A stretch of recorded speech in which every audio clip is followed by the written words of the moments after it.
Hi, my name is Shalom Israel Camus, and this is my book and movie comparison report on Where the Red Fern Grows.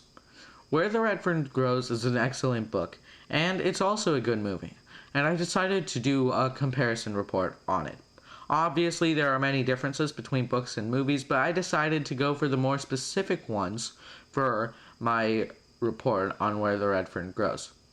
Where the Red Fern Grows is a story about a boy who lives in the Ozarks during the Great Depression era. And because he lives there, he wants to hunt, but to hunt he needs dogs. And dogs cost money, which he can't have. The boy, who's named Billy, goes ahead and works for 2 years to earn enough money to buy 2 special hunting dogs. And with those dogs, he earns trophies, he hunts, and he gets multiple coonskins.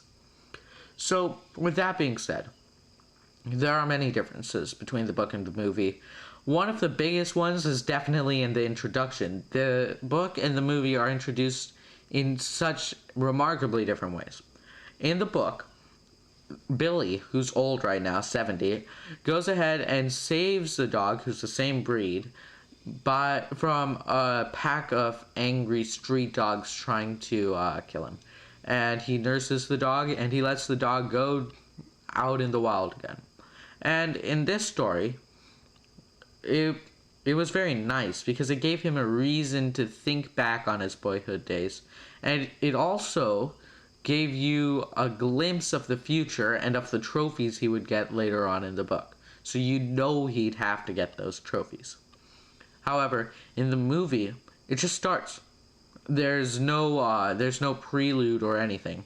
It just starts with, I was in the Ozarks and I wanted dogs, or a line like that. Also, the characters are very, very different. As in, I imagined the characters differently. The mother was definitely very, very bony, and I didn't expect she'd be like that. And the grandpa had hair in places I didn't think he would have hair in. Also, the boys seemed much younger. Basically, they were 2 years younger than what they were supposed to be, all of the boys in the movie. So, another thing is, the places are different. There is a main town called Tahlequah, and it has about 800 people. And so I expected, okay, it's going to be stuffy. There's going to be houses, lots of them, close together. And then in the center, we'd have a circular area with town hall, sheriff's place, and stuff like that, all lined around the central circle. And as you go out to the outskirts, you'll have the school. But, however, in the movie, they had the school basically in the center of the village, or almost. And they had the sheriff's building placed somewhere else. And I just didn't think that it would be quite like that as I was reading the book. Also, I definitely thought more houses, and I imagined a dustier look.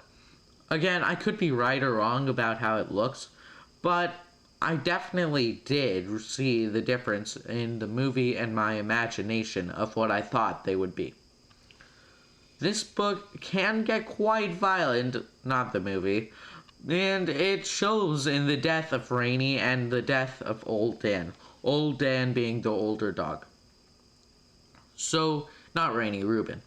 Reuben is a 15-year-old kid who has a little brother named Rainey, who's 13-year-old, so the same age as Billy.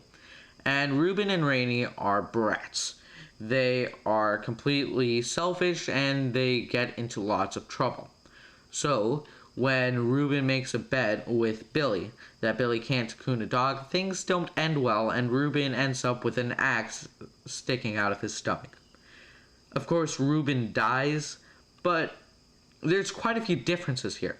Firstly, Reuben's axe ends up in his stomach because he's running to stop a dogfight. Billy ends up getting there without his axe and stopping the dogfight, and it turns out that Reuben's dog is absolutely slaughtered. But in the movie, Billy basically drops that and just stands still for like 5 seconds and then realizes that Reuben has an axe sticking out of him. In the book, Billy only realizes that Reuben has an axe sticking out of him because Rainey, Ruben's younger brother, sees and is staring aghast straight down at the floor. And that's how Billy finds out. And finally, when Billy does pull out the axe, pull it out, please pull it out. Billy pulls out the axe, and there's a blood which forms a clump basically, and it comes out through the throat and explodes inside his mouth like that. And of course, we can't see that in the movie. The movie is also a fairly old movie, so yeah, we're not seeing that in the movie.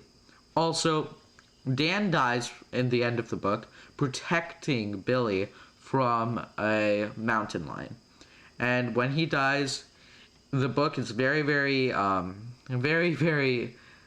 it shows exactly what happened. It says that his entrails were caught on a bush. And of course, the movie can't show that because then it wouldn't be for kids, and it's also quite an old movie. Also, in the book, it makes it very clear how much Billy wanted his dogs. He wanted them quite a lot, and it shows him basically whining about it and really, really wanting it. You can see his earnest desire for not just one dog, but 2 dogs of a special breed. In the movie, we just see him say, "I want dogs," and when he doesn't get dogs, he immediately starts earning for them, which doesn't exactly happen in the book. Also, once he does get his dogs, they're brother and sister, and their names are Lil Ann and Old Dan. And Dan and Ann have such a relationship with each other that's just remarkable in the book. And the thing is, they never say that in the movie, so I ended up having to explain a lot to my family as we watched the movie. Because it simply didn't fill in the blank. And when I did explain the stuff, it was like, man, they should have put that in the movie too. Because of this, they don't give a reason for Lil Ann to die at the end when she can't stand it that Old Dan is dead. And this is something that really the movie should have done.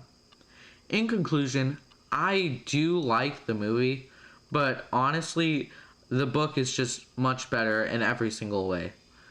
Thank you for listening on my book and movie comparison report on Where the Red Fern Grows.